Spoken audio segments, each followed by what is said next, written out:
ஆண்டவர் இயேசு கிறிஸ்துவின் பரிசுத்த நாமத்திலே உங்கள் அனைவரையும் வாழ்த்தி, கருணாலயா திருச்சபை ஜூலை 26 2020 ஆண்டிற்காக அன்போடு வாழ்த்தி வரவேற்கிறது.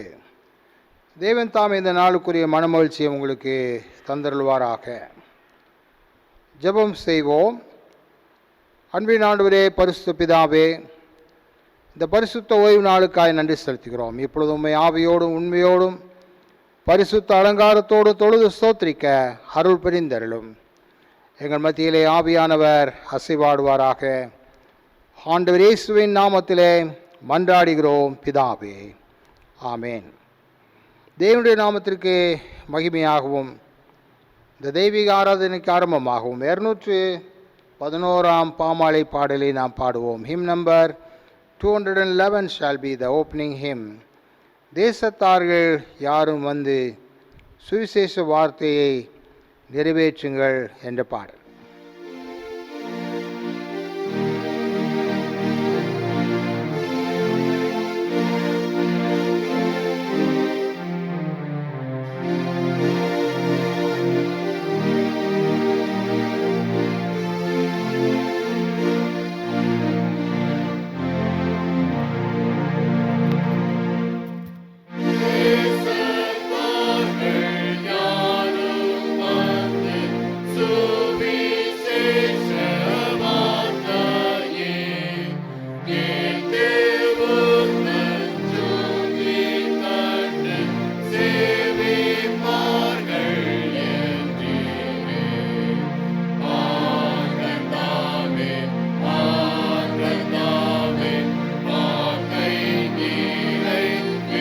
To me,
நாம் தேவனை துதிப்போம், ஸ்தோத்திரிப்போம்.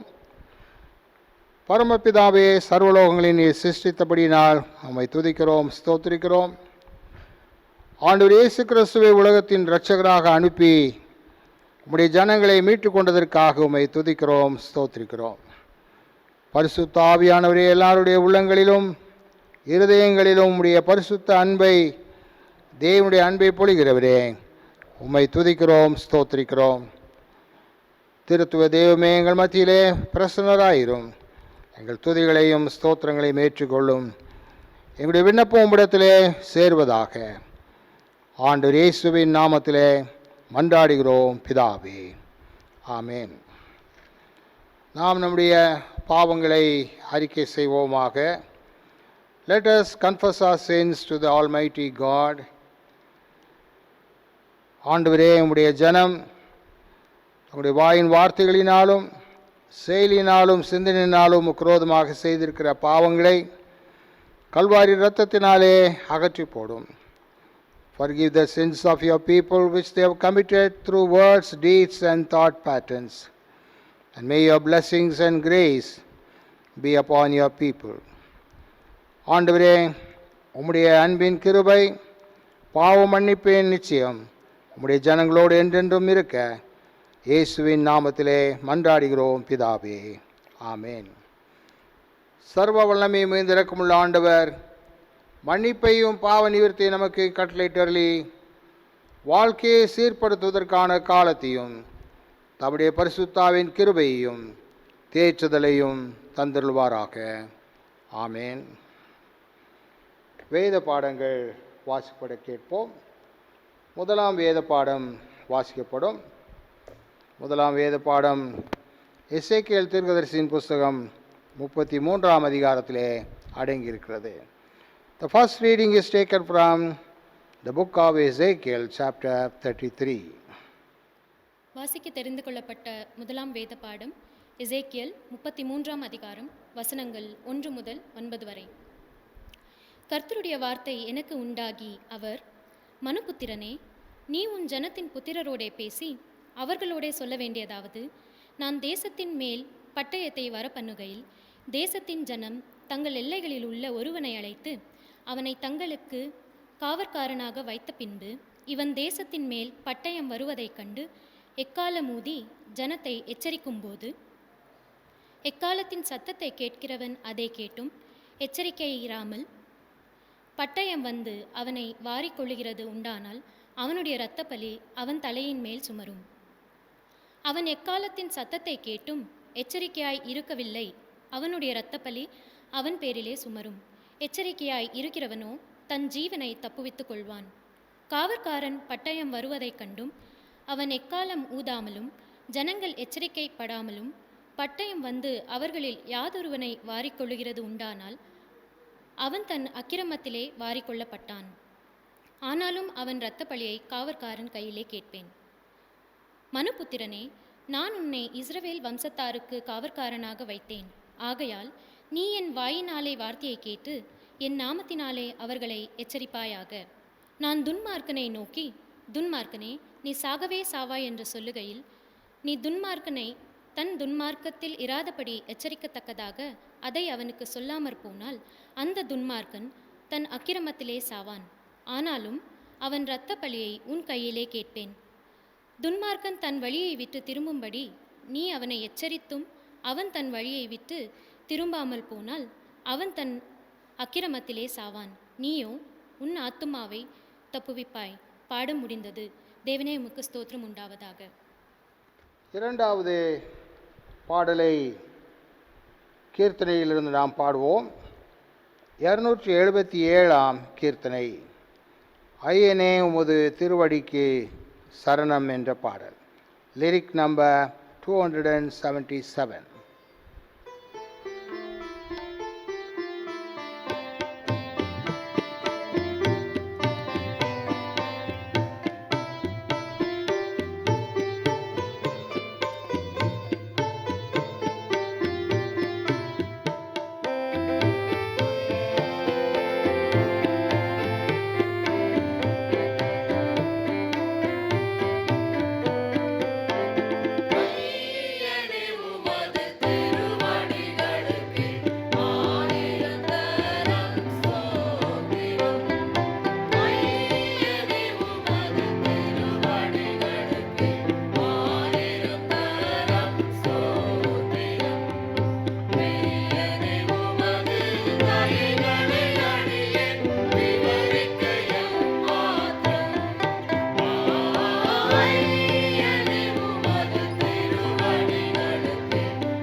இரண்டாம் பாடம் வாசிக்கப்பட கேட்போம்.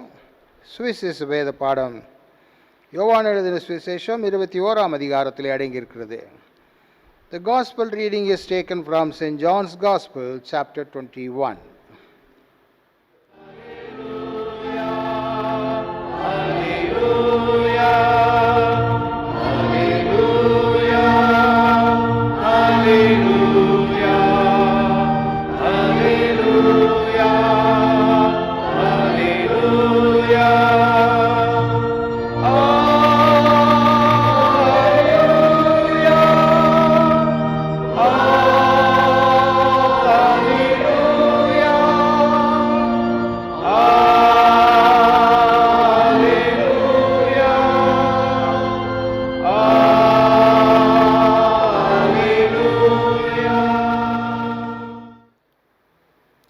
இன்றைய நாளுக்கென்று வாசிக்க வேண்டிய சுவிசேஷ வேத பாடம் அது யோவான் எழுதின சுவிசேஷம் 21ஆம் அதிகாரம் வசனங்கள் 15 துவங்கி 19 முடிய. அவர்கள் போஜனம் பண்ணின பின்பு இயேசு சீமோன் பேதுருவை நோக்கி, யோனாவின் குமாரனாகிய சீமோனே, இவர்களிலும் அதிகமாய் நீ என்னிடத்தில் அன்பாயிருக்கிறாயா என்றார். அதற்கு அவன், ஆம் ஆண்டவரே, உம்மை நேசிக்கிறேன் என்பதை நீர் அறிவீர் என்றான். அவர், என் ஆட்டுக்குட்டிகளை மேய்ப்பாயாக என்றார். இரண்டாம் தரம் அவர் அவனை நோக்கி, யோனாவின் குமாரனாகிய சீமோனே, நீ என்னிடத்தில் அன்பாயிருக்கிறாயா என்றார். அதற்கு அவன், ஆம் ஆண்டவரே, உம்மை நேசிக்கிறேன் என்பதை நீர் அறிவீர் என்றான். அவர், என் ஆடுகளை மேய்ப்பாயாக என்றார். மூன்றாம் தரம் அவர் அவனை நோக்கி, யோனாவின் குமாரனாகிய சீமோனே, நீ என்னை நேசிக்கிறாயா என்றார். என்னை நேசிக்கிறாயா என்று அவர் மூன்றாம் தரம் தன்னை கேட்டபடியினாலே பேதுரு துக்கப்பட்டு, ஆண்டவரே, நீர் எல்லாவற்றையும் அறிந்திருக்கிறீர், நான் உம்மை நேசிக்கிறேன் என்பதையும் நீர் அறிவீர் என்றான். இயேசு, என் ஆடுகளை மேய்ப்பாயாக என்றார். நீ இளவயது உள்ளவனாய் இருந்தபோது உன்னை நீயே அறை கட்டிக்கொண்டு உனக்கு இஷ்டமான இடங்களிலே நடந்து திரிந்தாய். நீ முதிர் வயது உள்ளவன் ஆகும்போது உன் கைகளை நீட்டுவாய், வேறொருவன் உன் அறையை கட்டி உனக்கு இஷ்டமில்லாத இடத்துக்கு உன்னை கொண்டு போவான் என்று மெய்யாகவே மெய்யாகவே நான் உனக்கு சொல்லுகிறேன் என்றார். இன்ன விதமான மரணத்தினாலே அவன் தேவனை மகிமைப்படுத்தப் போகிறான் என்பதை குறிக்கும்படியாக இப்படி சொன்னார். அவர் இதை சொல்லிய பின்பு அவனை நோக்கி, என்னை பின்பற்றி வா என்றார். பாடம் முடிந்தது. கிறிஸ்துவே உமக்கு ஸ்தோத்திரம் உண்டாவதாக.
கர்த்தருடைய வாசனத்தை நாம் தியானிப்போம். Let us meditate upon God's holy word.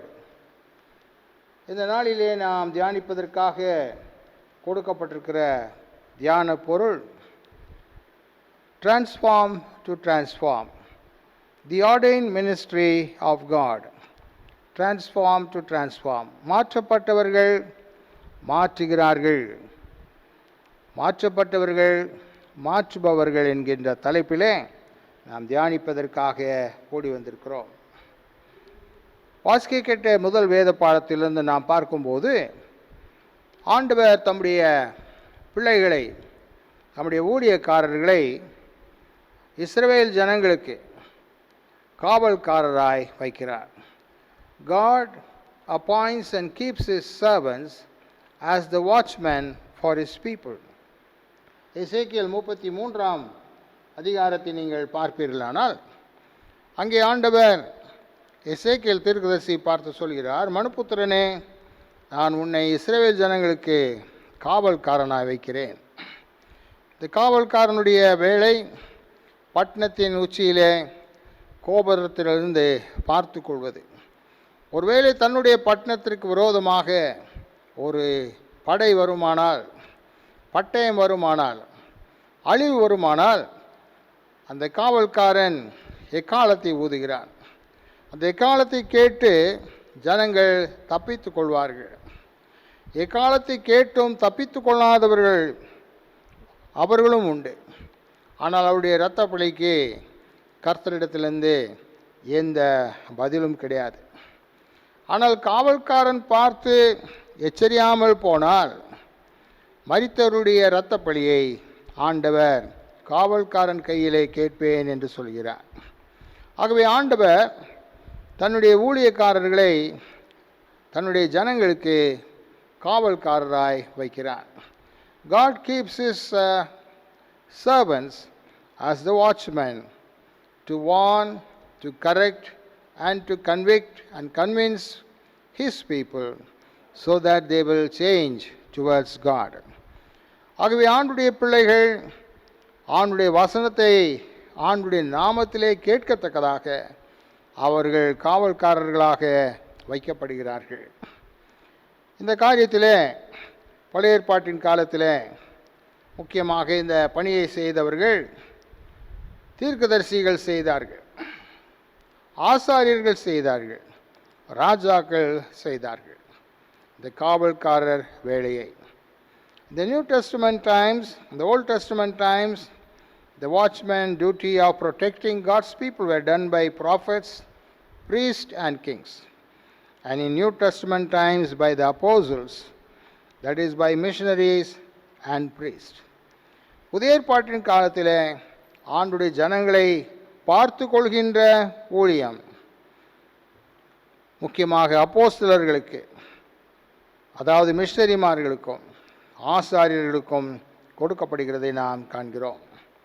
ஆகவே இந்த பணியை ஆண்டவர் அழைக்கக்கூடிய இந்த ஊழியத்தை ஆண்டுடைய பிள்ளைகள் ஊழியக்காரர்கள் செய்வதற்கு அழைக்கப்படுகிறார்கள். இந்த ஆண்டுடைய ஊழியத்தை அவர்கள் ஆண்டவர் அருளுகின்ற கிருபையோடு ஆண்டவர் தரக்கூடிய தகுதிகளோடு நிறைவேற்ற வேண்டும். என்ன தகுதிகள் உண்டு? இதை பவுல் அப்போஸ்தலன் தன்னுடைய சீஷ பிள்ளையாகிய தீமோத்தேயுக்கு எழுதின முதல் கடிதத்திலே எழுதுகிறார். 1 தீமோத்தி 3ஆம் அதிகாரத்தை பார்ப்பீர்களானால் அங்கே பவுல் குருவானவர்களுக்கும் உதவி குருவானவர்களுக்கும் சில தகுதிகளை அவர் சொல்கிறார். Here we see Saint Paul giving qualifications to the priest and the deacons. ஆண்டுடைய ஊழியக்காரர்களுக்கு இருக்கக்கூடிய தகுதிகள். இந்த வார்த்தை ordained, ordination என்று சொல்லும்போது பிரித்தெடுக்கப்பட்டவர்கள் என்று பொருள். The people that had been separated for God's ministry. ஆண்டுடைய ஊழியத்தை செய்வதற்கு ஆயத்தம் பண்ணப்பட்ட மக்கள், பிரித்தெடுக்கப்பட்ட மக்கள். அதாவது அவர்களுக்கு ஒரு குறிப்பிட்ட வேலை செய்வதற்காக அவர்கள் பிரித்தெடுக்கப்படுகிறார்கள். They are separated for a special purpose. அது என்ன?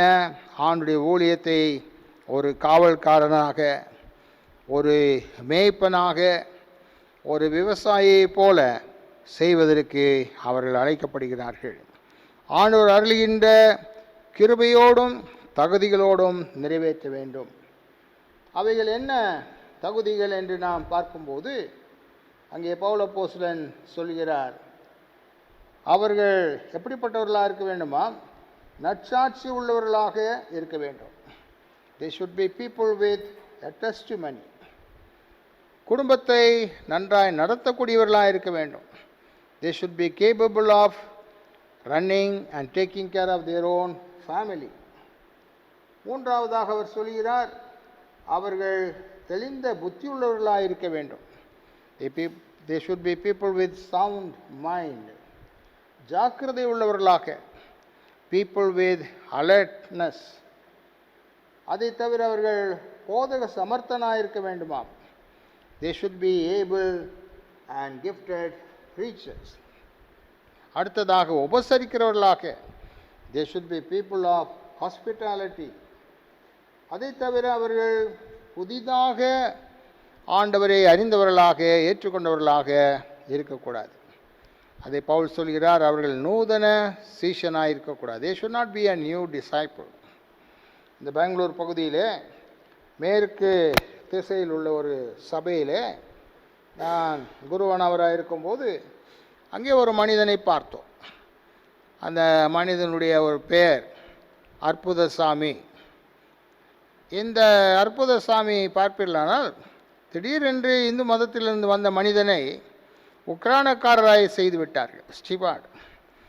ஆகவே அந்த மனிதன் மிகப்பெரிய ஒரு பதவியை பெற்றுக்கொண்டது போல் யோசித்து அனைவரையும் திட்டுகிறவனாகவும் சண்டை போடுகிறவனாகவும் தூஷண வார்த்தைகளை பேசுகிறவனாக காணப்பட்டான். இந்த அர்ப்பன் பண்டிகை, ஆலயத்தினுடைய பண்டிகைகள் வரும்போதெல்லாம் ஒரு பெரிய ஸ்டீல் பாத்திரத்தை தூக்கி கொண்டு வந்து விடுவான். அங்கே மீதம் இருக்கிற பொருட்களிலே அவனுக்கு முக்கியமான பங்கு கொடுக்கப்பட வேண்டும். இல்லை என்றால் அந்த பாத்திரத்தை வைத்தே சண்டை போடுவான். அப்பொழுது அங்குள்ள ஜனங்கள் சொல்வார்கள், அற்புத சாமிக்கு சாமி வந்து விட்டது என்று சொல்வார்கள். ஆகவே நூதன சீஷனுக்கு முக்கியத்துவம் கொடுக்கப்படலாகாது. இதை தவிர அவர்கள் எல்லா விதத்திலும் மனரம்யம் உள்ளவர்களாக இருக்க வேண்டுமா? They should be people with contented life. பண ஆசை, இழிவான ஆதாயத்திற்கு இச்சை உள்ளவனாக அவர்கள் காணப்படக்கூடாது. அதே போன்று உதவிக்காரர்களுக்கும் டீக்கன்ஸுக்கும் அவர் தகுதிகளை சொல்லிக்கொண்டே போகிறார். அவர் நல்லொழுக்கம் உள்ளவர்களாக, குடும்பத்தை நடத்தக்கூடியவர்களாக, வெளியே இருக்கக்கூடிய ஜனங்கள் மூலமாகவும் நற்சாட்சி பெற்றவர்களாக காணப்பட வேண்டும். நற்சாட்சி உள்ளவர்களாக அவர்கள் காணப்படும் போது அப்பொழுது உலகமும் பார்த்து மகிழும், ஆண்டுடைய உன்னதமான திருச்சபையும் பார்த்து மகிழும். ஆகவே உதவி குருவானவர்களும் இப்படிப்பட்ட மேன்மையான தகுதிகள் உள்ளவர்களாக காணப்பட வேண்டும்.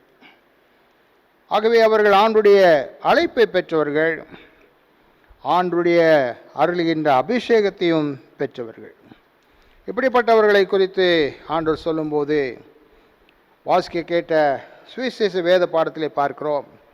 யோவான் 21ஆம் அதிகாரத்தில் ஆண்டவர் சீமோன் பேதுருவாகிய தன்னுடைய சபையை பார்த்து கொள்ளப் போகின்ற மனிதனுக்கு முக்கியமான பொறுப்பை கொடுக்கிறார்.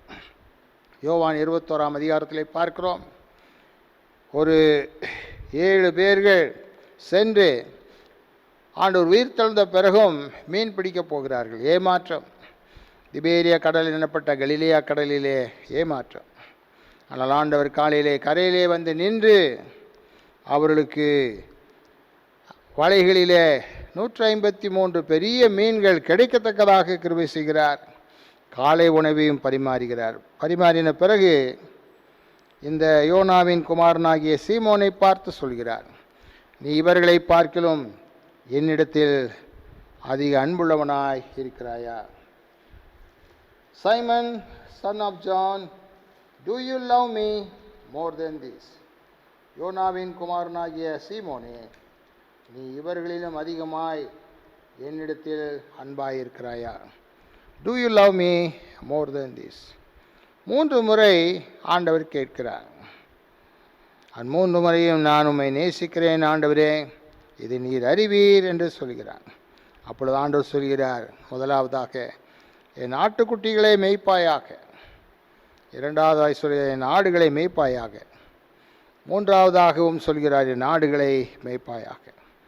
ஆகவே இந்த குருத்துவ ஊழியம், ஆர்டெயின் மினிஸ்ட்ரி, அபிஷேகம் பண்ணப்பட்ட பிரித்தெடுக்கப்பட்ட அந்த ஊழியம் ஆண்டுடைய ஆடுகளை, திருச்சபையின் ஆடுகளை பார்த்து கொள்ளக்கூடிய பொறுப்பு. இந்த காரியத்திலே மாற்றப்பட்ட மக்கள் ஆண்டுடைய கிருபையினாலே, அவருடைய இரத்தத்தினாலே, ஆவியானவராலே, அவருடைய வசனத்தினாலே மாற்றப்பட்ட தேவனுடைய தாசர்கள், அவர்களே மற்றவர்களை மாற்றுகிறார்கள். ஒரு காலத்திலே சீமோன் பேதுரு, அவர் ஒரு செம்படவன், மீன் பிடிக்கிறவன். ஆண்டவர் அவரை மனிதர்களை பிடிக்கிறவர்களாக, மனிதர்களை ஆண்டவர் பக்கமாக திருப்பிறவர்களாக மாற்றுகிறார். லேவி மத்தேயு என்னப்பட்ட மனிதன் ஒரு ஆயக்காரன், அவரையும் ஆண்டவர் ஒரு சீஷனாய் மாற்றுகிறார். Levi Matthew was a tax collector and God made him a disciple who went on to write the Matthew's gospel. யோவான் ஒரு மீனவன், அன்பின் நிருபங்களை எழுதின மனிதன், ஆண்டவருடைய அன்பை பற்றி அதிகமாக எழுதின மனிதன். John was a fisherman. He was transformed to transform others with God's love. Pavul எனப்பட்ட மனிதன் அதிகமாய் படித்த மனிதன், ஆண்டவருக்காய் அதிகமாய் பாடுபட்டு உழைத்த ஒரு மிஷனரியாய் மாறுகிறான். Paul was a greatly learned man, fully zealous in the Jewish religion. God changed him to be an apostle, to be a missionary who had endured lot of sufferings for the Lord. ஆகவே இந்த ஊழியத்தை ஆர்வத்தோடு செய்வதற்கு நாம் அழைக்கப்படுகிறோம். அப்பொழுது அந்த ஊழியம் ஆசீர்வாதமாய் இருக்கும். அசதியாய் செய்வோமானால் அதற்குரிய தண்டனையும் உண்டு. எரேமியா தீர்க்கதரிசியின் புஸ்தகத்திலே 48ஆம் அதிகாரத்திலே 10ஆம் வசனத்திலே ஒரு எச்சரிப்பு கொடுக்கப்படுகிறது. Jeremiah 48 verse 10, there is a warning for those who take this ministry lightly. கர்த்தருடைய குருத்துவ ஊழியத்தை அசதியாய் செய்கிறவர்கள், சாதாரண ஒரு வேலையைப் போல ஏனோதானோ என்று அசதியாய் செய்கிறவர்களுக்கு கர்த்தருடைய தண்டனை உண்டு என்று பார்க்கிறோம். கர்த்தருடைய வேலையை அசதியாய் செய்கிறவன் சபிக்கப்பட்டவன். 1978ஆம் ஆண்டிலே நான் ஒரு குருவானவரை சந்தித்தேன். அப்பொழுது நான் ஒரு மினிஸ்ட்ரீரியல் கேண்டிடேட். முதல் ஆண்டு பேச்சுலர் ஆஃப் டிவினிட்டிக்கு பிறகு 2வது ஆண்டுக்கு முன்பாக நடுவிலே கோலார் தங்கவேலிலே ஊழியத்திற்காய் வந்தேன். அப்பொழுது அங்கே ஒரு குருவானவர், ஒரு வாலிபனான குருவானவர் என்னை பார்த்து கேட்டார், ராட்ரிக்ஸ், நீ எப்படி பிரசங்கத்தை எல்லாம் ஆயத்தம் செய்கிறார்? நான் சொன்னேன், இந்த விதமாக நான் ஆதியாமத்திலிருந்து வாசித்து கொண்டு வருகிறேன். முக்கியமாக வியாழன், வெள்ளி, சனிக்கிழமையிலே அல்மனாக்களில் கொடுக்கப்பட்டிருக்கிற அந்த தலைப்பை பார்த்து அந்த அதிகாரங்களை நான் வாசித்து பிரசங்கத்தை நான் ஆயத்தம் செய்வேன். உடனடியாக அவருக்கு அது மிகவும் சிரிப்பாக இருந்தது. அவர் அதை குறித்து மிகவும் சிரித்தார். அவர் சொன்னார், அப்படியெல்லாம் கஷ்டப்படக்கூடாது ராட்ரிக்ஸ். இந்த மதுரை அரசரடியிலிருந்து ஒரு புஸ்தகம் வெளியிடப்படுகிறது. 52 வாரங்களுக்கும் உள்ள பிரசங்கத்தை குறித்த சிறிய குறிப்புகள். அவர் சொன்னார், ஞாயிற்றுக்கிழமை காலையிலே நான் ஆலயத்திற்கு செல்லும்போது கூட எனக்கு தெரியாது என்ன தலைப்பு என்று தெரியாது.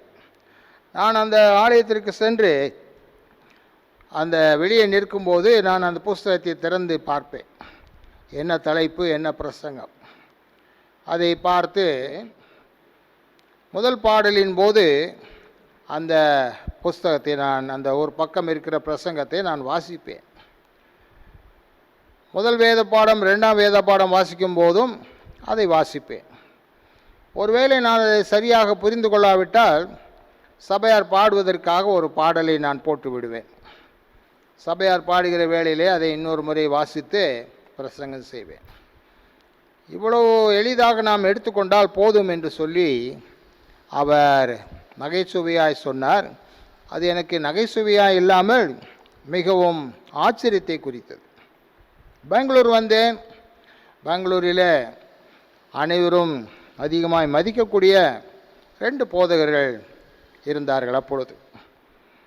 அருள் திரு தாமஸ் டேவிட் ஐயர் அவர்கள், அருள் திரு ஜேக்கப் ஐசக் ஐயர் அவர்கள். கோலார் தங்கவேலியிலே 2 பேரும் சுமார் 26-27 ஆண்டுகள் ஊழியம் செய்தவர்கள். They were pastors of great integrity and testimony. Reverend Thomas David and Reverend Jacob Isaac. Arul Thiru Jacob Isaac Iyer அவர்கள் ஒரு மிகப்பெரிய பரிசுத்தவான் கூட. அவர் என்னிடத்தில் கேட்டார், என்னுடைய சபை மெமோரியல் சபை, அவர்களை பார்த்து பேசி கொண்டிருக்கும். அவர் கேட்டார், கோலார் தங்கவேலியிலே அந்த குருவானர் எப்படி இருக்கிறார், இந்த குருவானர் எப்படி இருக்கிறார் என்று ஒருவராக கேட்டுக்கொண்டே வந்தார். குறிப்பிட்ட இந்த போதகரையும் கேட்டார்.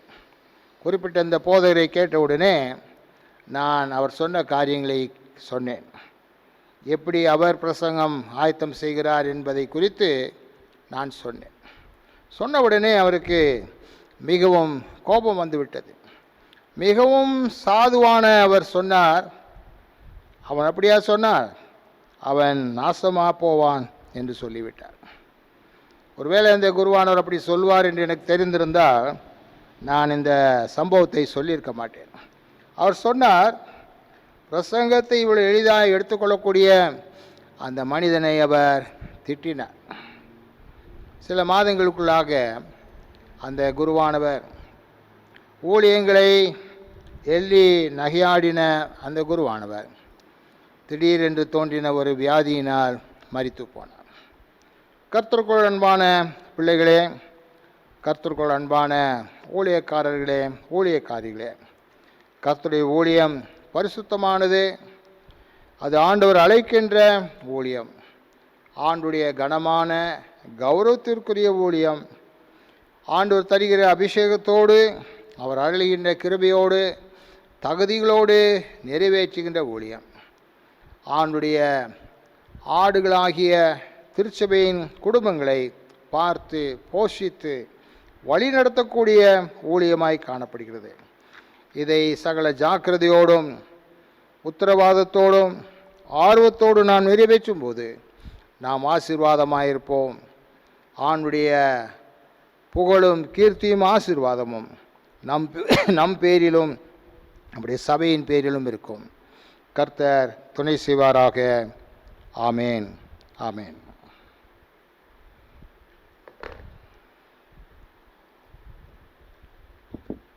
நாம் நம்முடைய விசுவாசத்தை அறிக்கை செய்வோமாக. அப்போஸ்தலர் விசுவாச பிரமாணம் 88ஆம் பக்கம். அப்போஸ்தலர்ஸ் கிரீட். வானத்தையும் பூமியையும் படைத்த சர்வவல்லமையுள்ள பிதாவாகிய தேவனை விசுவாசிக்கிறேன். அவருடைய ஒரே குமாரனாகிய நம்முடைய இயேசு கிறிஸ்துவை விசுவாசிக்கிறேன். அவர் பரிசுத்தாவினால் கன்னிமரியாளிடத்தில் உற்பவித்து பிறந்தார். பொந்தி பிலாத்தின் காலத்தில் பாடுபட்டு சிலையில் அறிந்து மரித்து அடக்கமப்பட்டு பாதாளத்தில் இறங்கினார். 3ஆம் நாள் மரித்தோடு எழுந்தள்ளினார். பரமண்டலத்துக்கு ஏறி சர்வவல்லமையுள்ள பிதாவாகிய தேவன் வலது பாசி வீற்றிருக்கிறார். அவிடத்திலிருந்து உயிரிழந்தோரையும் மரித்தோரையும் நியாயந்தீர்க்க வருவார். பரிசுத்தாவை விசுவாசிக்கிறேன். பொதுவாக இருக்கிற பரிசுத்த சபையும் பரிசுத்தமான ஐக்கியமும் பாவ மன்னிப்பும் சரீர உயிர்த்தெழுதலும் நித்திய ஜீவன் என்று விசுவாசிக்கிறேன். ஆமேன். சபையின் அறிவிப்புகளை சபையின் காரியதர்சி அவர்கள் அறிவிப்பார்கள். மாதத்தின் 4ஆம் ஞாயிறு வான்வழி ஆராதனை நிகழ்வுக்குள்ளாக சபையாரை சந்திப்பதில் மிக்க மகிழ்ச்சி அடைகிறேன். சபையார் அனைவருக்கும் திருச்சபையின் சார்பிலே வாழ்த்துதலை தெரிவித்துக் கொள்கிறேன்.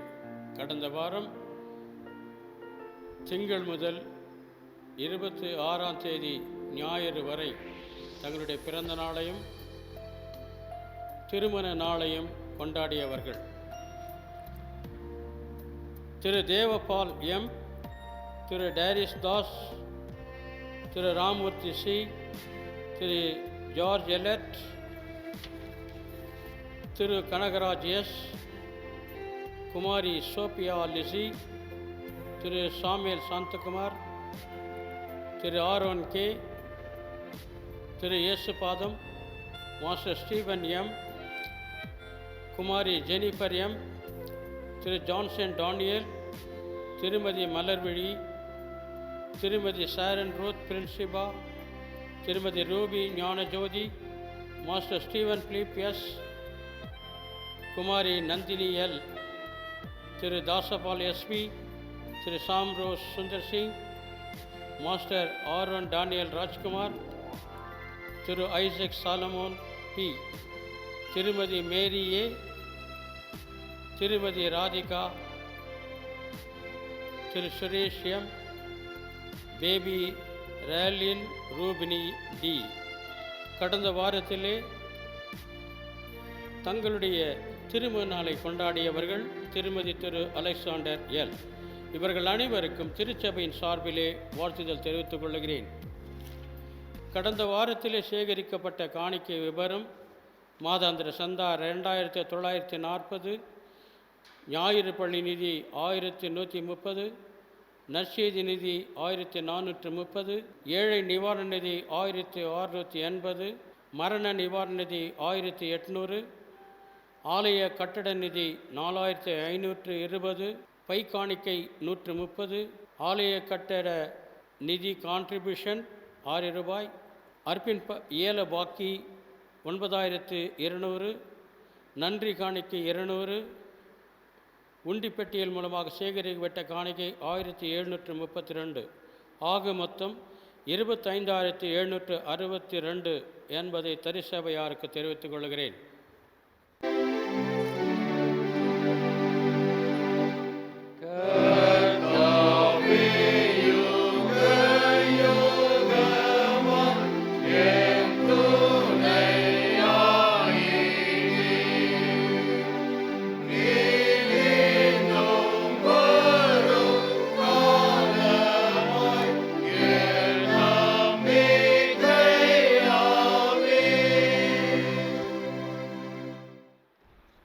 தங்களுடைய பிறந்த நாளையும் திருமண நாளை கண்டவர்களையும் கர்த்தருடைய சபை வாழ்த்துகிறது.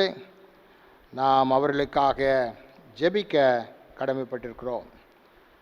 கர்த்தரை நோக்கி ஜெபிப்போம். அன்பின் ஆண்டவரே, பரிசுத்த பிதாவே, இந்த கடந்த வாரத்திலே தங்களுடைய பிறந்த நாளை கொண்டாடினவர்களை கண்ணோக்கி பாரும், அவர்களை ஆசீர்வதியும், அவர்களுக்கு வேண்டிய மனமகிழ்ச்சியையும் கிருபையையும் ஆசீர்வாதத்தையும் தெய்வீக சமாதானத்தையும் தந்து நல்ல மேய்ப்பனாக அவர்களை வழிநடத்தி செல்லும். உம்முடைய கிருபை உம்முடைய ஜனங்களோடு என்றென்றும் இருப்பதாக. அதே போன்று தங்களுடைய திருமண நாளை கொண்டாடினவர்களையும் கண்ணோக்கி பாரும், அவர்களையும் நீர் ஆசீர்வதித்தருளும், காத்து கொள்ளும். உம்முடைய மனமகிழ்ச்சியினாலும் ஆசீர்வாதத்தினாலும் முடிசூட்டி கர்த்தர் தங்களுக்கு தந்திருக்கிற பிள்ளைகளை ஞானத்தோடு கர்த்தருடைய ஞானத்திலே வளர்ப்பதற்கு வேண்டிய கிருபையை தாரும். திருச்சபையின் எல்லா குடும்பங்களுடைய தேவைகளை சந்தித்தருளும். நாங்களோடு அவளோடு எதிர்பார்த்து கொண்டிருக்கக்கூடிய ஆலயத்தின் கட்டிட பணியை வெகு சீக்கிரத்திலேயே நாங்கள் துவங்குவதற்கு கிருபையை தாரும். உம்முடைய ஆசீர்வாதம் ஆலோசனை எங்கள் அனைவருக்கும் கட்டளையிடப்படுவதாக. எங்களுடைய பேராயர் குருவானவர்கள் அனைவரையும், உலகமெங்கிலும் இருக்கிற நம்முடைய தாசர்கள் பக்தர்கள் அனைவரையும் ஆசீர்வதித்தருளும். இந்த COVID-19 கிருமியின் பாதிப்பிலிருந்து காத்துக்கொள்ளும். Thank you for you save the life of more than 85 lakhs people from COVID-19. அதே வேளையில் மரித்து போன சுமார் 6 லட்சம் மக்களுக்காக ஜெபிக்கிறோம். அவருடைய குடும்பங்களுக்கு வேண்டிய ஆறுதலையும் சமாதானத்தையும் தாரும். சமீபத்திலே நாங்கள் எங்களுடைய ஆலயத்தினுடைய பிரதிஷ்டையினாலேயும் நாங்கள் ஆசிரிக்க தந்த கிருபைக்காக நன்றி செலுத்துகிறோம். 36 ஆண்டுகளை கடந்து 37வது ஆண்டிற்குள்ளே பிரவேசித்திருக்கிற நம்முடைய ஜனங்களை ஆசீர்வதித்து நம்முடைய மனமகிழ்ச்சியினாலும் சமாதானத்தினாலும் ஆண்டு கொள்ளும். ஆண்டவர் இயேசுவின் நாமத்திலே மன்றாடுகிறோம் பிதாவே, ஆமேன். கர்த்தருடைய ஜெபத்தை நாம் அனைவரும் சேர்ந்து ஏறெடுப்போம். பரமண்டலில் இருக்கிற எங்கள் பிதாவே, உடைய நாமம் பரிசுத்தப்படுவதாக, உடைய ராஜ்யம் வருவதாக, உடைய சித்தம் பரமண்டலத்தில் செய்யப்படுவது போல பூமியிலேயே செய்யப்படுவதாக. அன்றுள்ள ஆகாரத்தை எங்களுக்கு தாரும். எங்கள் குரோதமாய குற்றச்செயல்களுக்கு நாங்கள் மன்னிக்கிறது போல எங்கள் குற்றங்களை எங்களுக்கு மன்னியும். எங்கள் சோதனைக்கு பிரவேசிக்கப்படாமல் தீமையின் ரட்சித்துக் கொள்ளும். ராஜ்யமும் வல்லமையும் மகிமையும் என்றென்றைக்கும் உடையகளே. ஆமேன். என் ஆத்துமாவே கர்த்தரை ஸ்தோத்திரி, என் முழுமே அவருடைய பரிசுத்த நாமத்தை ஸ்தோத்திரி. என் ஆத்துமாவே கர்த்தரை ஸ்தோத்திரி, அவர் செய்த சகல உபகாரங்களை மறவாதே. ஆமேன். நம்முடைய ஆண்டவராகிய இயேசு கிறிஸ்துவின் கிருபையும் பிதாவாகிய தேவனுடைய அன்பும் ஆவியானுடைய தேற்றுதலும் வழி நடத்துதலும் நம் அனைவரோடும் இன்றும் என்றும் சதா காலங்களிலும் தங்கி நிலைத்திருப்பதாக. ஆமேன்.